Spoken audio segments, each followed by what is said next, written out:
Time for my newest project. I'm gonna do a video on this one for myself because there's not a whole lot online and at least nothing step by step. And so because I haven't done that and I'm gonna record it for myself, so that way I can refer back as I'm putting everything back together. I'll probably put this on YouTube, but it is one of those for entertainment purposes only type deal. I'm not a mechanic. I can't claim to be. I only have one other garage video that I did, and that was just to see if I could, and realizing it takes way longer to do that and there's way more experienced people. But I got back from Trail Hero and drove my Jeep to get a wash, and at 61,000 miles my engine smoked. I already took the hood off. I labeled the hood ground already with some masking tape, so all the electrical connections I got to label, just so that way hopefully I know where they go back to. So the battery's got to come out. So all of this has to come out. The fuse box has to come out. Draining it of oil, obviously, coolant, power steering fluid, and having to recover the AC. So this is going to be an adventure. Got the negative disconnected, the positive. So I have all these extra wires. So this one I have to another box. I have another one right here. That's for all the ground side of it. So I'm going to go ahead and disconnect some of these wires that I know are going to have to come off. I've already labeled this as evap 1. It's called something else, but labeled out in the wire because this is going to have to come out to go ahead and get this entire battery case box out and this out. So I got some disconnecting to do. My battery compartment is full of stuff, right? So I took all the excess off of here, all the excess off of the ground side of it. So my winch and all the different controllers, my S-Pod wire stuff. And so here's your circuit stuff for a lot of that for me. So I have a ground that I put here, this white wire on this. My blue's loose. And then I put the bottom one red right here. And then these two are to the underseat compressor. This has to come off. This has to get out of the way because this wire and harness is coming off. But the last part of this setup is going up and under and then sitting in this plug right there between the 25 and the 10. This one was down in there, routed around there. So now I can go ahead and get all this wiring spool back on that side of the engine. My other compressor that I have right in my lockers, back over there just to clear all the overhead space. So I got all the crap off of these, so I'm gonna leave these attached to the box when I get it off. I had to get this off, so I had to disconnect. It's pretty no-brainer. The long one goes to the one that further back, and the straight shot goes into this one here. These are a little bit of a pain to get off because you got these, like a flat bar here, and those you have to kind of, anyways, it's a pain. So out comes this, out of the way, and then keep working to expose the rest of the box so I can get this out. All right, I got this popped up. So all it is, when you are in here, and obviously I have my dang ground and my winch in the way, but when it's set in here and it's pushed down, you have to push back on these tabs because it clips into here, and then give it a firm little jiggle. Do it on all four corners, and finally you'll be able to wiggle it up. Let's see if I can get up under here with the camera because it's tight, all the wires. So you have a bunch of connectors that have to come off here. So there's the green one and the far passenger side, this big black one right here, the gray one. Got another one up front in the corner. And then you have this big blue one. Progress update. So this one was easier to come off. You just pull this pin back, get in there and push this real good and wiggle it out, and it comes out just like that. These ones are pushed up in here, but they're latched by these, which you have to swing down on those. This one, same deal. After you pull a red big block up, you got to carefully, without breaking this, kind of get it to rotate. And once it's open up top here, it'll slide right out. All right, we're off besides the ground. So this one right here, dead center, my red went on this one. This white and black went on this one. Green and gray here. Careful because they have these center tabs, so when you're getting them off, no bueno. Brown here. This green with red went here, and then my blue and red here. So I just got to remember to not break these and be careful. These ones, they have a little gate, and then you push. See if you can see it. You have to push on this a little bit from behind just to get this over that without potentially damaging it. Getting the ground off is actually pretty easy. This is a 13 mil on mine, and then slide that off. And remember to put this back so less things to keep track of. Shut this baby down, and then get it out of the way. Here's my map in the event that I forget. I marked these going around in a clockwise motion. 1, 2, 3, 4, 5, 6, 7. Same thing here. Reach in here. I got 1 dot right there. 2. Where's old bloody 3? Oh, 3's down here. 3 right there. 4, 5, 6. Where'd you go? 7. Box is ready to come out. So electrical wise, coming off of this and going in here, this is like your fuse box ground. So coming through here, there's 2 wires.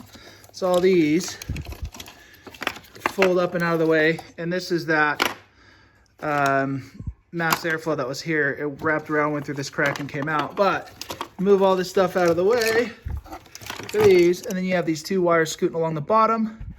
The bigger being the body ground right here that's coming off of this pack right here.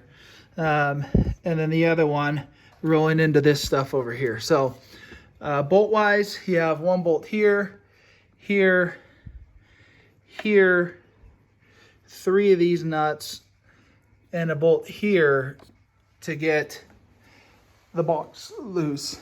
I got the body ground out from underneath all the wires, and that takes care of all this right here. But this one last wire that was down here that went under here is actually to the positive terminal. It was on this block of the positive, so disconnect that, take it out. This is with the box removed. Not too bad. Just have to wiggle it around your power steering pump. Power steering reservoir. I have the hydro assist, so people probably pull that out. I don't know that I will. I might just throw the bolt back in there to hold that into place because I don't think I'll need that out of the way. I will have to disconnect all these hoses, the high pressure line, the return line, and then this pump is a PSC pump, so that's coming off and going on the new one. So next step for me, I think, is going to go ahead and take the alternator off and get the serpentine belt off, and then maybe start taking off this top end stuff. All right, the alternator's out. I loosened the serpentine belt. I keep forgetting which way to go. So when you put it in there, if your breaker bar is out that way, push it down. So that's gonna rotate down that way. So clockwise with it, not counter. Nice easy pressure will get that off. And then I removed the 2 bolts up top, the 1 middle and the 1 bottom. So these 2 are your super long. I believe these were 15s. My passenger side's got the shiny end. I just keep them in the same size. It's just who I am and how I do it. This was a 16, and then your 13 down there at the bottom. I just disconnected most of the coolant lines. So the upper radiator hose off of here, the upper part has all these little clamps, these little hose clamps for this. Lower doesn't. Took that one off of the thermostat housing. Took this one that comes from the heater core to the actual thermostat housing as well. And then I took the lower radiator hose off, and then the one that's going into the water pump. So here's your water pump right here. This wheel spins a fin and that's in there. So these two lines right here are fully disconnected on this end. I'm just gonna disconnect them off of those two lines there and try to see if I can leave those alone, just because the connection's way in the back. That's too risky to make it easy to leak. Take this whole line off to clear out space here, so it makes it easier for me to work with to get into the electronics for the fuel injectors and also for the spark plugs. The shape should be pretty inherent, but the most driver side hose goes into this upper one. So the one that's most driver side as well, that runs down into this line. And this more passenger side line one comes in the more passenger side line. Goes down in here and goes down into the water pump. So I'll need to disconnect these two, which pretty much there. Can pull them off. I'll probably lose some coolant here. Yep. I have a catch bucket under there, but I doubt I'll get all that because that's such of a pain of a place. And then I'll be able to get down into this one and get this one off. We got the heater core lines out, took off the dust shield plate. Well, it's not the dust shield plate, it's the mount plate that goes here. There's 2 bolts here and then 2 bolts that go just like this and one on the other side. Time to start taking this stuff off. This is a breather hose that goes on top. This one runs to the driver's side, breather in the back of this, and then this bottom one, which starts here, goes all the way around and it ends up on this passenger side one right in here. And then this line that I'm going to take off right here is the line that runs through here back into one of these. It's actually the shorter one, and then this one goes down the passenger side of the engine. So I'll probably go under there, find out where it disconnects, disconnect that, and get these lines out of here as well. And then it's time to go ahead and start labeling. So the back corner one is going to be 1, 2, middle one 3, 4, 5, 6. Same thing with the cams. So I'm going to go ahead and label these 1, 2, and then 3, 4 on those. So that way when I pull the wiring harnesses, we'll be good to go. And I'll do the same thing with the fuel injectors. It'll be 1, 2, 3, 4, 5, 6. All right, the throttle body, well, sorry, the upper intake manifold. Coming off 3 8 mils, then there's 4 on the perimeter, 1 in the back corner. Then you have 4 bolts here, 1, 2, 3, 4. I've already slid this out of the way, and then you have an air line that goes on right here that I moved out of the way right here, labeled. I already had the sensor off here, but then you also have an air sensor here, and then lift off and away. So intake's off. Well, upper intake, there's your lower intake manifold. Probably calling this stuff the wrong stuff. Again, entertainment purposes only. So 1, 2, 3, 4, 5, 6. The one that's farthest back is 1. And then I got to label those cams. But so this hose that came off of your air intake just goes back here. And it wiggle off. Come on. It's hard to do this being short fat. Anyways, I'll get that off. And then this one's right back here. This one, I should be able to just wiggle off as well, which I'll wiggle off camera. Well, catching myself up to speed, I've removed the spacers from the driver and passenger side exhaust to the crossover. It goes up to your catalytic converters. The longer section, because I have the extensions on here because of the lift, longer's on the passenger side, and the shorter one, driver side. And then I got rid of my engine skid, which was there. We got some electronics up there that I got to get into. So you have a rear O2 sensor and then a more forward O2 sensor on these cats. That looks like a coolant temperature sensor with the red on it. And then we obviously have all the starter motor and stuff. So I got some stuff to take off here, but I'm just trying to work one step at a time, so let's go ahead and get this starter out next. We're in on the starter motor.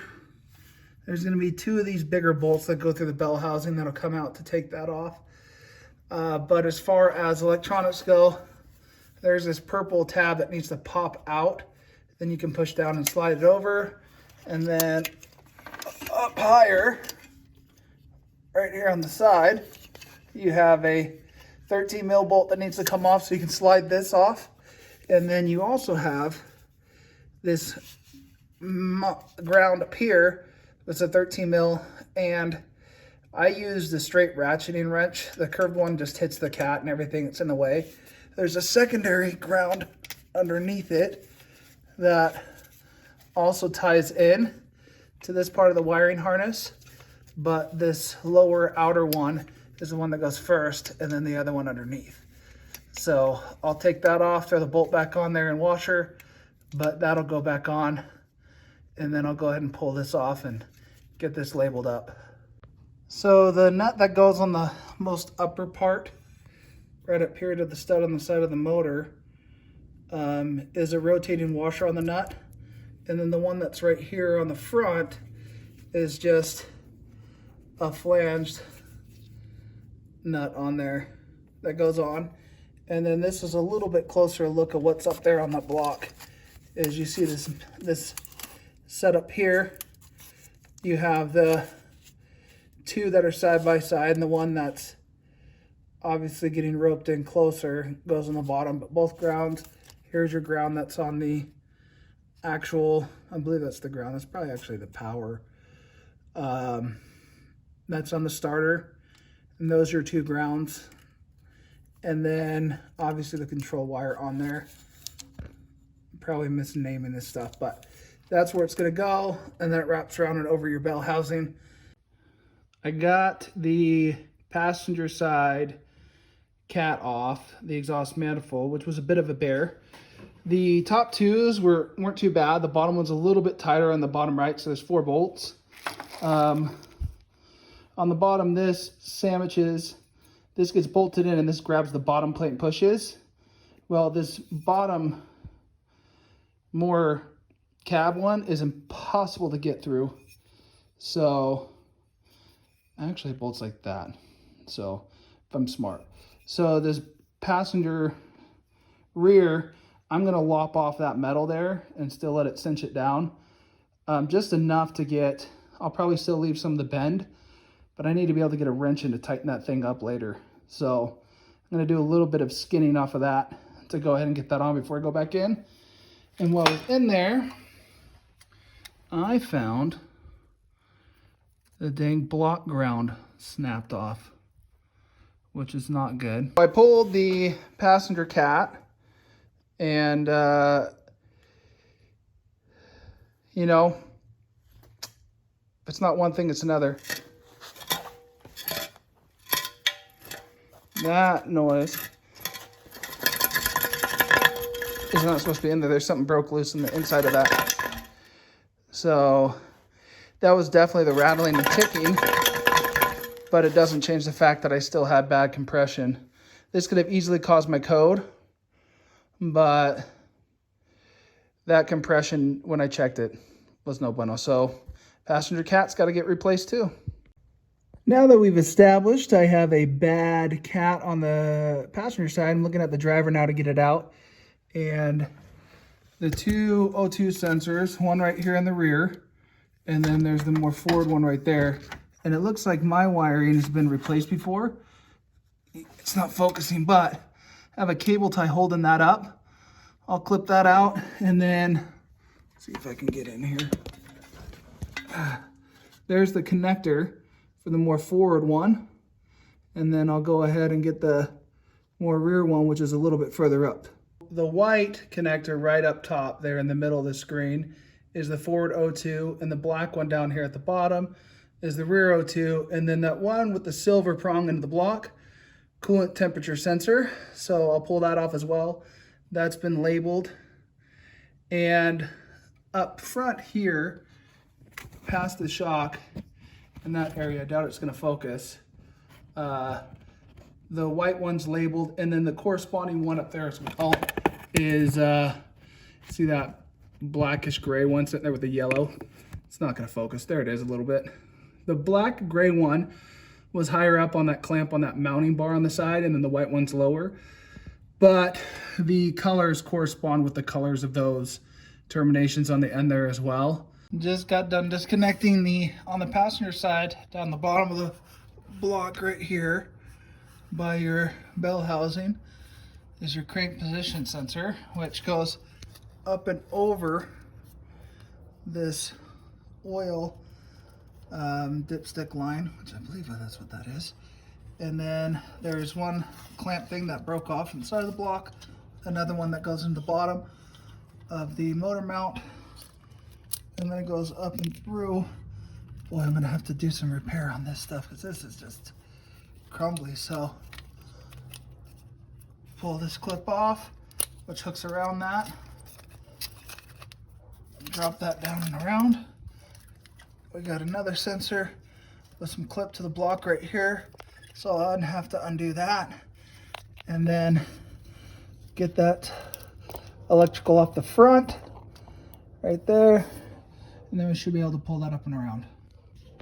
I labeled all the injector wires, which you don't really need to because you have the spark wires, but 1, 3, 5, and then I have 6, and this will be 4, and then 2. And then on this passenger side, these are all underneath this fuel rail line. So these were sitting up underneath it, and then they were hooked into these circular hooks. I managed to get whatever this is off. So this small black one, which is just a press here and wiggle off, which is what's connected to the crank sensor. So the crank sensor went under, through, and then to here.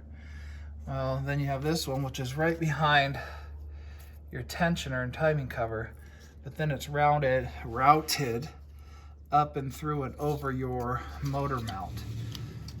So I'll go ahead and take that through on the upper side, but just so that way I can remember the routing on this bad boy.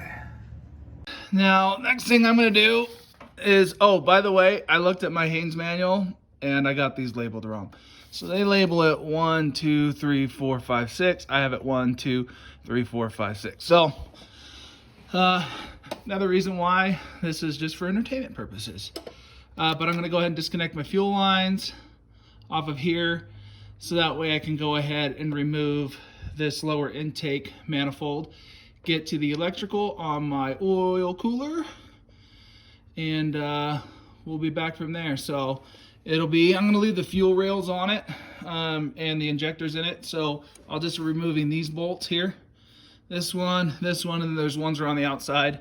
After remove this fuel line, and then we'll be good. On the fuel rail, there's an outer blue one that you are able to pull on the outside, and I'm just gonna pop this off to make it easy. And then the lower white one, I'll go ahead and get off, and then this should slide off, and then I'll put this back together in the proper order. So that was pretty easy. The passenger side 1, 2, 3, and the rear 4. Driver side 1, 2, 3, and in the rear 4. And that exposes your oil cooler.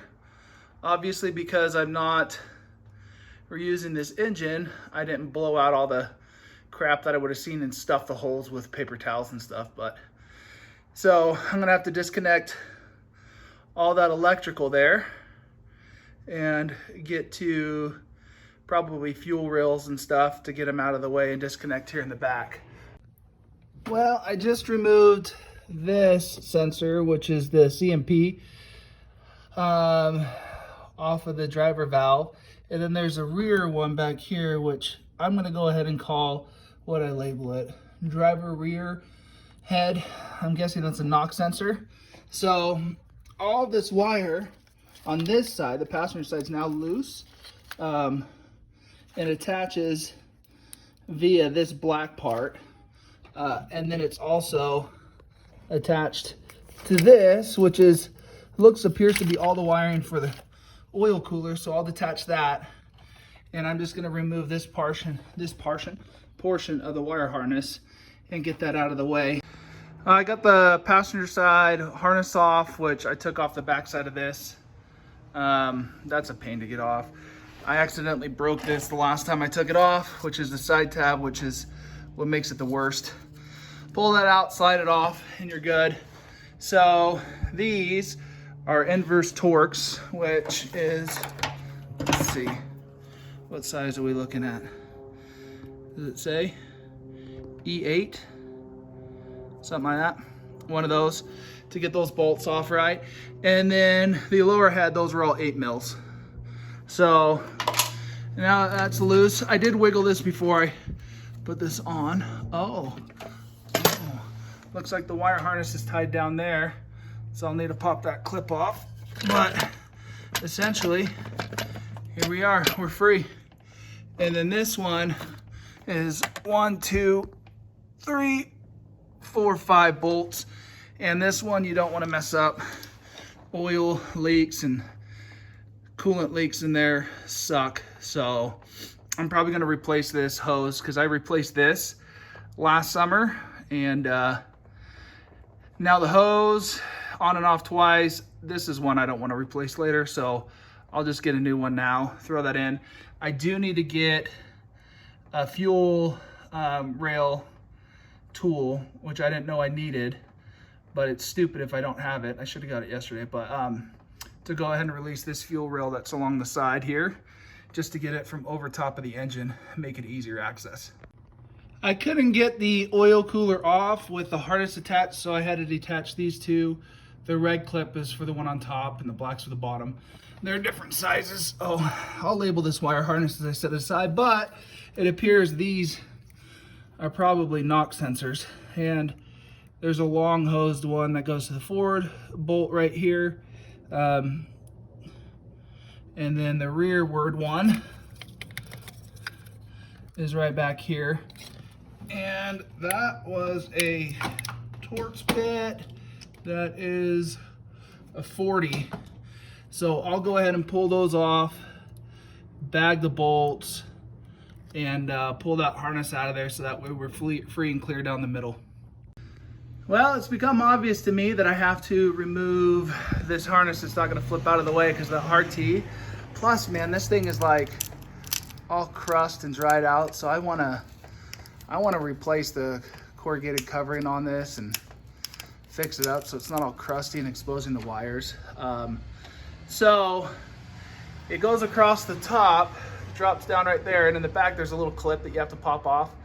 But then it drops down into your starter wires, and then it comes around here, this wire harness, and I believe, I'll double check, but it goes into the back of this. Now, on the passenger side, I have to pop it off that one thing, and then it'll come down here. These are all loose, these are all battery tray and stuff, and I just have to take it off this one connector right here, which is going to be just looks like you just push this down, which will allow you to pop this off, up, and then it'll pop off. So I'm gonna try to get this whole wiring harness out. That way it's free and clear and out of the way. Besides, I don't want to put it back and have it like crusting everywhere. All right, couple quick editor's notes. I have realized, do not try to take the entire wire harness out. Why? Because down there, it starts going in your transfer case and transmission. So I'm gonna take this, try to take this plastic knuckle off right here and be able to get to flopping it out of the way without busting it up much. Also, there is a crank sensor right back there. That is a monster on the passenger side to get to. There it is. I used some pliers to push down on the thing, which happens to be on the side closest to the dang head. So, and then this line, this long one that runs along the way, which has been a pain. This one's been off. This goes to your throttle body. This one's been a pain and in my way. I finally traced it. It goes down onto that silver thing right there. And it happens to be the one closest to the passenger side. So I had to pull real hard and pop it out of that clip, and there it sits. And then I'm gonna go underneath and figure out where the heck that goes to, so that becomes easier to get on out of here. But yeah, I'm not going to be able to take that whole wiring and harness off. Well, I probably could, but it's a bad idea. I also found out after taking this off, because I was going to take the whole harness off, which does make this nice to flip out of the way, which is great, good idea. Somebody put a block heater in this thing. Whether it came from the factory or not, but there's a block heater that I never knew was here. That goes down. I'll have to figure that out. But you do need to flop this out of the way, so getting that off was great. I'll flop that back up onto the windshield, and then I'm working to flop this main harness back there. But let's go ahead and trace down this bloody thing. We're underneath. So the one that I popped out happens to be this one here. It's loose, and you can see it wiggling it up there now. And if you trace that, it goes down into, well, am I doing that right? Let's double check. Okay. Trying to look through the camera to make sure I give you a good shot and me a good shot, but it goes down to this one. So there's another like metal clip right here, but it goes into this one. So I'm gonna pop this off, pop that off, and see if I can pull it up and out of the way. I'm not exactly sure if that's going to be the deal, but it does go, I guess you would say, underneath, closer to the ground from the other line that's there. There she is off. I had to give these two sides a squeeze, give it a wiggle wiggle, and then it came apart. So let's go ahead and see if I can pull this through the bay. Back in the engine bay, and with that off both of those tabs, this actually flops right out of the way pretty well, and I can move it around pretty well. So pulling the engine out, I don't think should be a big problem with this in. So we'll see how that goes. This may end up coming out. Well, we're all tied up and out of the way. I couldn't get that stupid hard plastic thing off, so I just folded it out of the way. The engine's likely going to come forward. I still have to figure out, so obviously I'm going to lift it from here in the front, but where I need to go in the rear passenger, the only bolt holes I saw were pretty dang small, so I'm gonna have to figure that out. I did get this buddy out, which is all underneath there, and then goes into this back corner right here, right on that. This was a pain to get out, but I believe this was the one that went into the side of the, where the air came into the throttle body. Getting ready to do the recovery. I got the tank ready. Looking at the blue here, because it's there, so we're just shy of 65, and then the red high side about the same. All right, I think it's evacuated. I did my best to follow every single step that I should. So I got this main big hose, which was right here, and then I flipped this little U-shaped one out of the way, which was sitting right here in the back. Those were both 13-inch sockets, needed to go deep. So now the time to pull that compressor off. That way I can clear up room to get down in there with the motor mount and get to work. The AC compressor has been removed. It was 4 bolts, 13 mil heads. I ended up having to use a wrench on all of them just because how tight it was. And through 2 of the bolts, the 2 more towards the cab, I couldn't get out without rotating the AC compressor. So it goes in like this, a little bit of an angle, and then there's 2 top, 2 bottom, both of them going in like this. So a little bit of pain. Not sure if it's best to take it off while it's on or put it on before you put it in there, but there's a lot more room right there for the motor mounts and everything, and just in general to wiggle stuff around as is. I just pulled this off 2 10mm bolts that were sitting on top of the motor mount on here. Easy to get to with the AC compressor out of the way.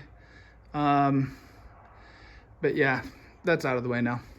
Went through the access port here from where the starter is and pulled all 6 of the bolts. Those were, are they 13s? Double check. Yeah, it was 13 on there. And then I rotated it did 2x2x2, got it out. Just pulled the little rubbers out of there. These little bad boys. And then now I'm going around loosening this up. I was gonna pull,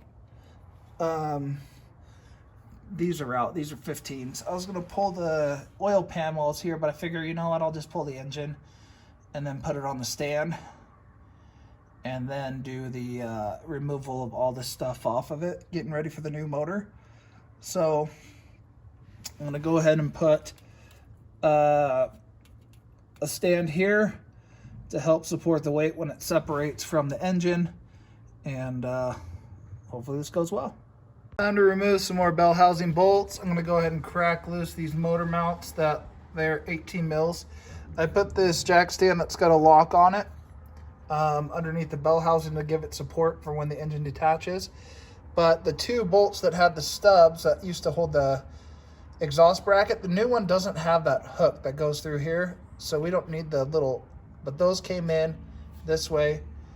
We had two more on this side that came in, so there was a 4 total, all of them going in from the back going forward.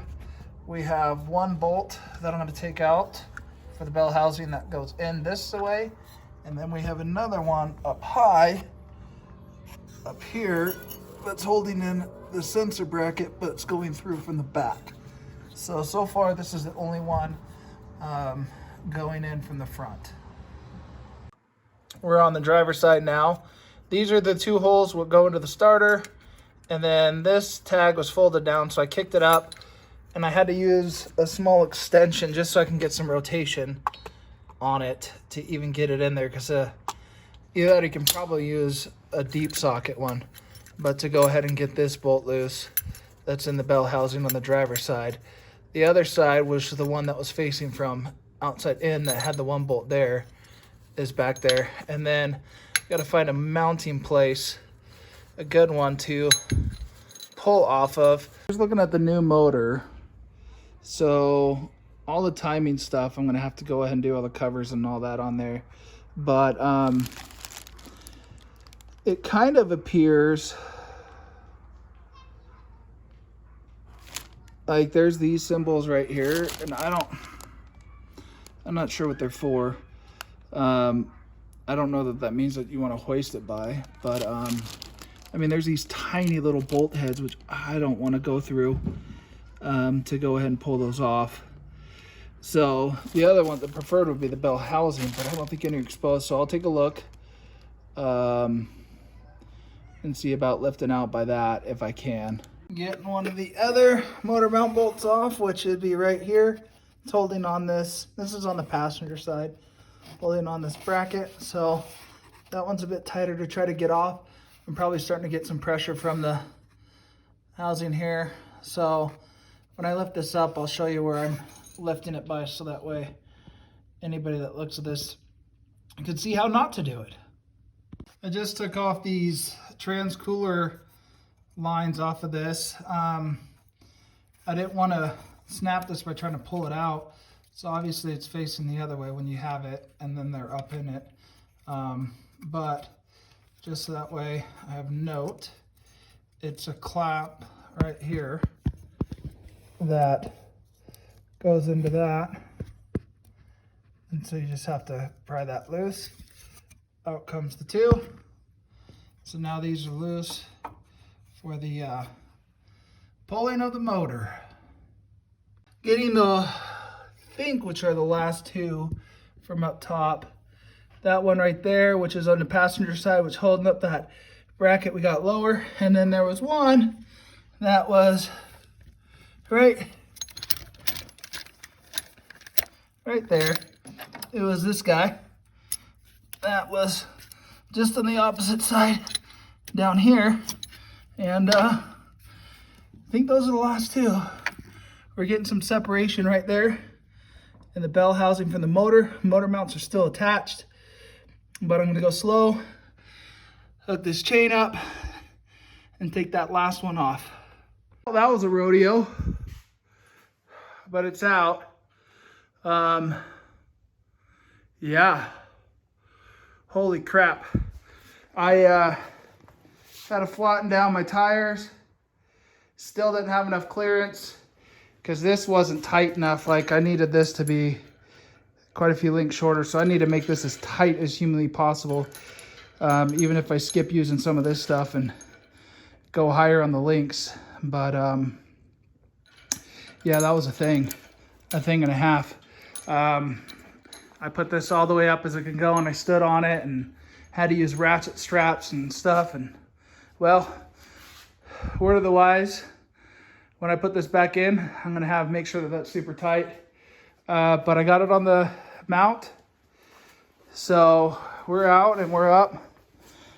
All I did was get some same size as I think these are 90 mils on mine. It said M10 by 1.5 by 90 mils, and put them in the bell housing holes. So where I lifted it was this, and believe it or not, this stupid bolt right here. Not what I wanted to do, but I couldn't get into a bell housing bolt to do anything with it, to pull it. So I hoisted it by this little guy, which is just an M6 by 1, and it is a 10.9, but oh, I don't like that. So I left the bolts on, the engine mount bolts on just loose, so they slid right off. So I'll mount these on the new one, and then that'll catch and slide in, and then I'll be able to do the mount. I still have to get this wheel off, but that's okay. Bottom line is, it's not sitting on there dangling. So that was the danger, big time danger. Time to post the closing part of the video, and it's running and it's doing well. I'm just checking and looking for any kind of leaks or any kind of, because I mean, obviously taking off all the coolant hoses, all the power steering stuff, obviously try to seal up everything. So this is truly for entertainment purposes, meaning this is not a step-by-step tutorial on how to take apart anything. I didn't include the put together and installing because I definitely don't want anybody to even think about trying that. So I know I use a lot of videos just as a reference to get my bearing. And it is entertaining. So if you're gonna take this on, definitely contact a trained professional, mechanic, do it at your own risk, but it is a doable job. It took me 2 weekends plus quite a few extra nights to go ahead and get it done. And that's just because I had really not a ton of like ways to follow step by step. I had some advice from a local mechanic to help me personally, which I really appreciate. So hopefully you enjoyed it. And again, please do not use this as your go-to for any kind of mechanical work. But definitely a big job, one that if you take on, my hat's off to you.